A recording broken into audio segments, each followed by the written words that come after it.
Hi students, once again I am meeting you to discuss the lesson Human Reproduction. The last class we discussed something about the process of spermatogenesis. Today first we have to discuss about the structure of human sperm. You know that what? The human sperm is microscopic in nature, normally flagellated and just have the ability of movement, that is motile gamete. The entire sperm is normally covered with a membranous plasma membrane. The body of sperm is divided into normally three major regions and also a sub-region. So what are the regions we have? Head, a short neck, middle piece and tail. Now let's take the head region. The head region is more or less oval or spherical in shape, having two components. Component number one, that is what is called the acrosome. Component number two, the nucleus. The acrosome is a pointed structure present at the tip of the nucleus. It is actually formed from the Golgi complex during the maturation of the spermatids. It is actually formed from the spermatids. The structure, the organelle, the cell organelle giving rise to the acrosome is the Golgi body. Okay, the acrosome is called so because it is pointed, present at the tip of the nucleus. Now what does it contain? It contains an enzyme, a proteolytic enzyme. The name of the proteolytic enzyme is hyaluronidase.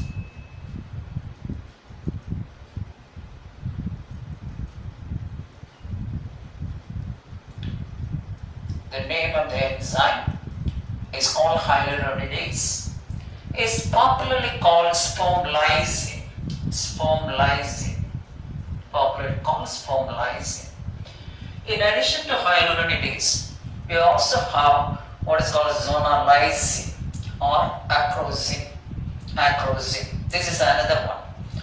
And also we have just actually what is called corona penetrating enzyme. But in your book given only one enzyme, hyaluronidase, is popularly called sperm lysine. It is secreted by the acrosome. See that one, if you are taking the egg, human egg, it is being surrounded by follicle cells. Many layers of follicle cells together form what is called corona radiata. The follicle cells are cemented together by a substance what is called hyaluronic acid. This is responsible for sticking together of that is the follicle cells to form a layer around the egg, what is called corona radiata. If the sperm wants to enter the egg, the follicle cells should be removed. So for that, actually this enzyme hyaluronidase is essential because it hydrolyzes the hyaluronic acid, the one which normally responsible for sticking together of the follicle cells. So hyaluronidase just normally dissolve the hyaluronic acid between the follicle cells and making the way for the entry of the sperm.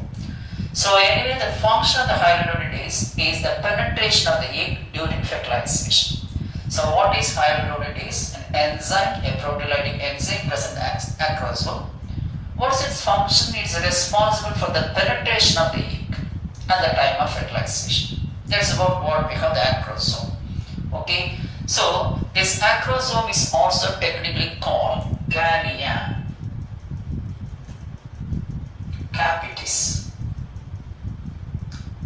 So this is the technical word used to, that is, name the acrosome. Another alternative name for acrosome is called gania capitis. So it is a cup-shaped structure present at the tip of the nucleus, hence called acrosome. Soma means body, acro means tip. It contains hyaluronidase, a proteolytic enzyme, function to penetrate the egg at the time of fertilization. Now the second component we have the nucleus. The nucleus is normally flat and oval. Then the head is followed by a short neck, thick in nature, having two centrioles. The one which is present towards the nucleus is called proximal centriole.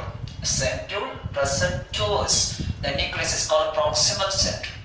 This is a centriole responsible for the division of the, you can say aptly or specifically, the first division of the zygote. That is a cleavage process by arranging the spindle fibers. So the proximal centriole is concerned with what we have the first division of the zygote after fertilization process to proceed what is called cleavage. The one which is present after it is called the distal centriole.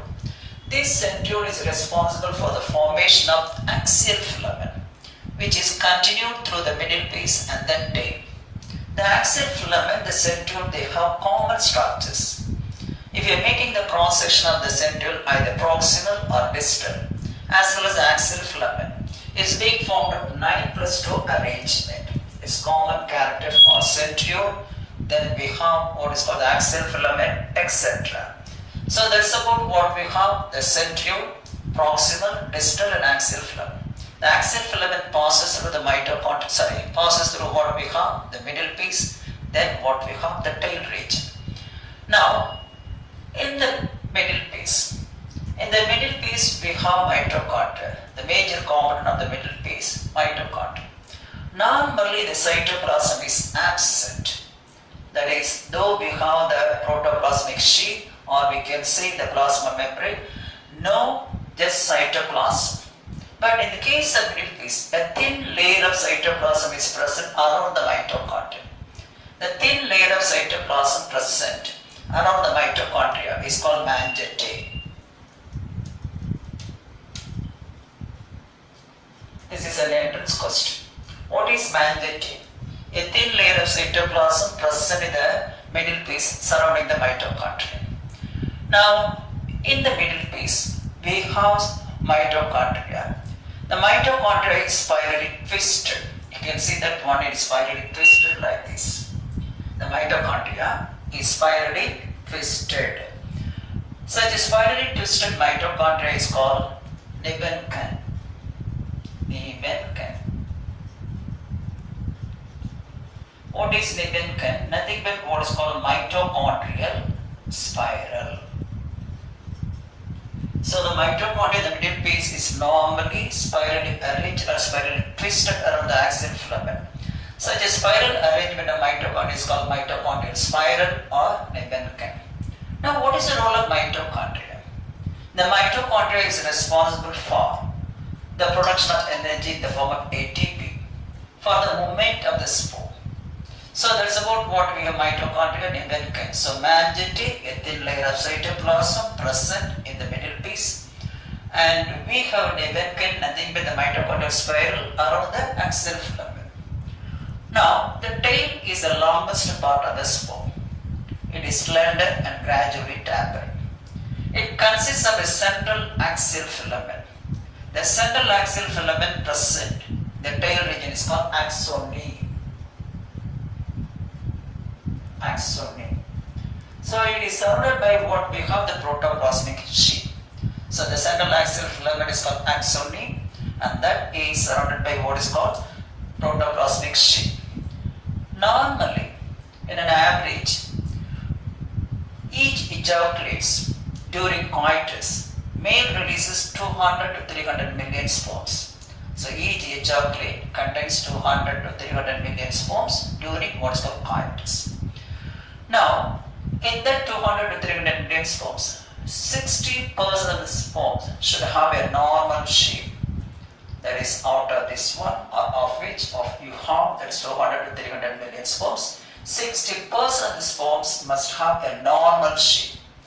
Of this 60%, of which 40% of the sperm should show what is called vigorous motility for fertility. This is called the fecundity. The ability of the sperm to move is called what is called fecundity. Though the individuals are fertile, if the normal count of sperm is absent, the individual is infertile, unable to fertilize the egg. Okay, so 60% of the sperms should normally have what is called normal shape. Of the 60%, 40% of the sperms normally must show vigorous motility for normal fertility. So, the fertilizing ability is to fertilize the egg. Fecundity is a word used to actually explain whether the sperm is fertile or not. That depends on the normal shape and that depends on the motility of the sperm. Okay, so that's about the structure of sperm, the male gamete. Okay, we have to proceed about the next one, oogenesis.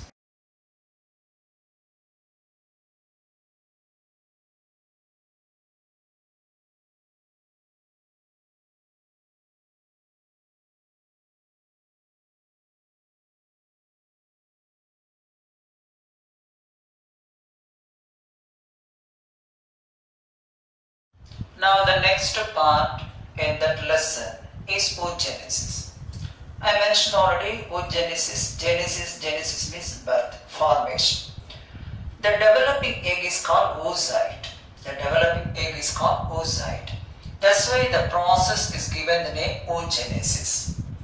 It is nothing but the process of formation of the female gamete, or what is called the egg or the ovum from the ovary. So this is the female gamete development.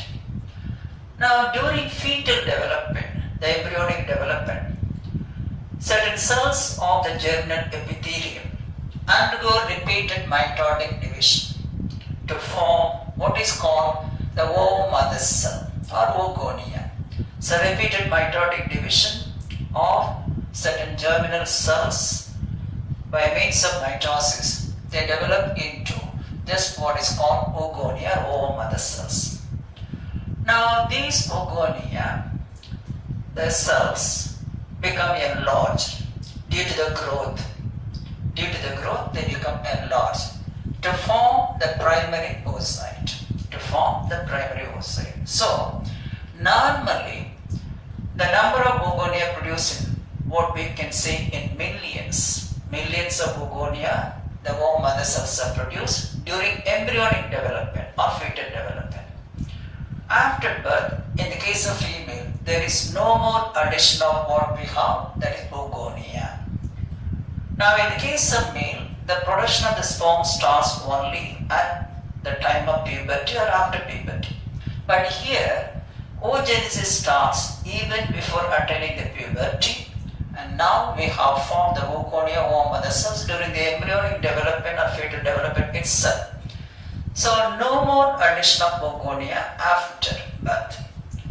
Now once the oogonia just repeatedly dividing to form mother cells, oogonia, what is happening? Just actually the formation of primary oocyte occurs by means of growth.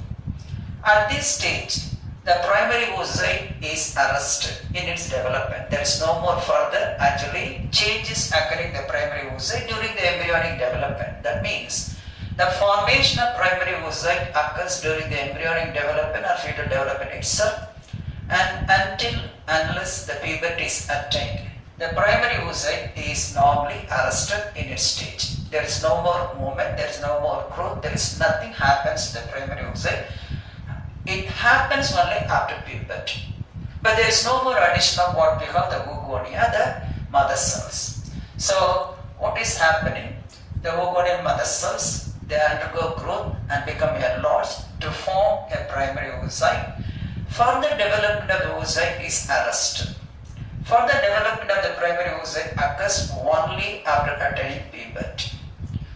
Now during the period between the birth and puberty, a number of what we have, that is what we have the follicles, where we have normally the eggs are developing, a number of follicles degenerate. So only at the time of puberty we have 60,000 to 80,000 follicles only. I am talking about the follicles, the unit of ovary, 60,000 to 80,000. Only 60,000 to 80,000 what we have, the follicles are formed. So the period between what we have the birth and just puberty, though we have a number of follicles produced actually you have during that is embryonic development, what will happen? A number of follicles degenerate between actually the birth to puberty, and only we have 60,000 to 80,000 follicles, the unit of ovary, formed at the time of puberty in the case of female. Now, the first development, normally the egg is developing in a follicle. So there are different stages of follicles. We have primary follicle, secondary follicle, tertiary follicle, and finally gravid follicles. I will represent sequentially later. So there are different stages of follicular development. Now, what is a primary follicle? The primary follicle is the one which contains just the primary oocyte surrounded by a single layer of granulosous cells. I'll represent later and write out the word. So what is primary follicle, not primary oocyte? This is the egg that is prior to what is called the development. It is being surrounded by a single layer of granulosous cells, and that represents what is called the primary follicle in which the egg is developing. So a primary follicle is formed of a primary oocyte plus single layer of granulosous cells. Now the next stage, the primary oocyte, actually we have to go for the development of, first I would like to give the different types of follicles. Now in the case of secondary follicle, it contains normally the primary oocyte surrounded by many layers of what we have granulosous cells and a theca to form the secondary follicle. So primary follicle, we have primary oocyte surrounded by single layer of granulosous cells. Secondary oocyte is being, actually we have primary oocyte surrounded by many layers of granulosous cells sorry many layers of granulosous cells and a theca, that is external covering to form the secondary follicle. Then the secondary follicle gets converted into what we have a tertiary follicle. A tertiary follicle is a one which contains, we have a fluid filled space, what is called antrum. A fluid filled space, what is called antrum. Surrounded by, we have many layers of granulosous cells and also we have theca. Here the theca layer is differentiated into inner theca interna and outer theca externa. I am talking about the follicles, not the formation of the egg. So at the same time what is happening, we have, once the secondary follicle is formed, the secondary follicle also contains what we have the primary oocyte. Once tertiary follicle is formed, the tertiary follicle contains what we have the secondary oocyte. What is happening? When the follicles are developing, the primary oocyte enters into what we have the maturation period.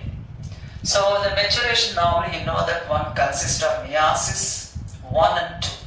So the primary oocyte undergoes unequal division, unlike spermatogenesis where we have equal division of the primary spermatocyte. The primary oocyte undergoes unequal division of meiosis 1. So meiosis 1 is completed before the release of the egg from the ovary. The release of the egg from the ovary is called ovulation.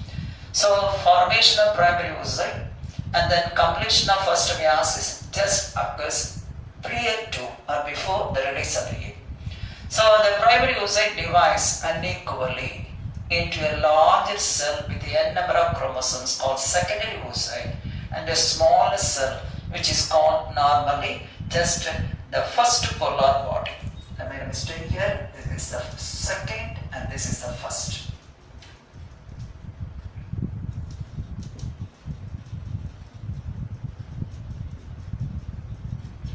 So we have the division of the primary oocyte is unequal, resulting in a large secondary oocyte with a haploid number of chromosomes and a small polar body with a number of chromosomes, which also undergoes disintegration. So the first polar body disintegrates. Then what is happening? The secondary oocyte undergoes actually the second meiotic division only after fertilization process. So at this stage, when the egg is released from the ovary during ovulation, now the egg is in secondary oocyte stage. The development or maturation is not completed. It completed only what we have the first reduction division. It yet to complete the second reduction division. The second reduction division occurs only after touch of the sperm. That is only after fertilization process. So once fertilization occurs, what will happen? The second reduction division also occurs. That is the completion of the meiosis. And that results in two cells. One large cell, what is called ovum, and a small cell, what is called second polar body.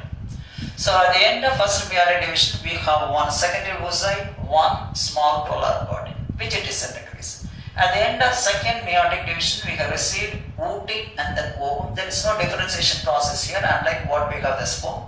The ovum and a small second polar body. It is also disintegrates. So if there is no fertilization process, the second meiotic division will not be completed and the egg disintegrates. So for completing the second reduction division, maturation process, the egg must be fertilized by a sperm. The touch of the sperm stimulates what we have actually the second reduction process and the maturation is completed. So we have at the time of ovulation, the egg is in secondary oocyte stage. This is one of the neat questions, remember that one. At the time of ovulation, the egg is in secondary oocyte stage. The second reduction division occurs only after fertilization by the touch of the sperm. So if there is no fertilization, the egg disintegrates. Okay. So in the case of actually gametogenesis of female, just we have only one haploid, that is egg is produced. Out of just one primary oocyte is giving rise to only one functional oocyte. But in the case of spermatogenesis, one primary spermatozoid is giving rise to 4 functional sperm. That's the main difference. Okay, so only one functional sperm is produced in the case of female gametogenesis, unlike the spermatogenesis. This is about what we have. Now during the fetal period, this is I am representing what is the fetal life. The mitotic division up to primary oocyte all occurs in the fetal development. Then after attaining the puberty only, we have the meiotic division first is completed, and after fertilization only, the second meiotic division is completed. Normally in the case of female, you know that one, we have millions of eggs develop, but only 300 to 400 eggs develop before menopause. That means 300 to 400 eggs only ovulated before menopause. But in the case of spermatogenesis or in the case of male, throughout the life period, 500 billion sperms are produced. There I have 300 to 400 eggs only develop during just actually the puberty, after attaining puberty in the case of female. But here 500 billion sperms are produced just throughout the life period of male. That's the main difference between these two. Now I represent the development of follicle. This is actually what is called oogonia, mitotic division. Then we have the growth period to form primary oocyte, first meiotic division unequal to form secondary oocyte and a haploid first polar body which is being disintegrated. Then during the second meiotic division, the one which occurs after fertilization, the egg divides into two. One large cell which is called ovum, the small one what's called the second polar body, and that is also being disintegrated. So during the fetal life, we have the formation of the primary oocyte, and after this it is arrested. And during the reproductive period, the primary oocyte enters into the process of what is called maturation. That results in the formation of only one egg. So that's about what we have the oogenesis. Now I will just write down the sequence of the development of follicles.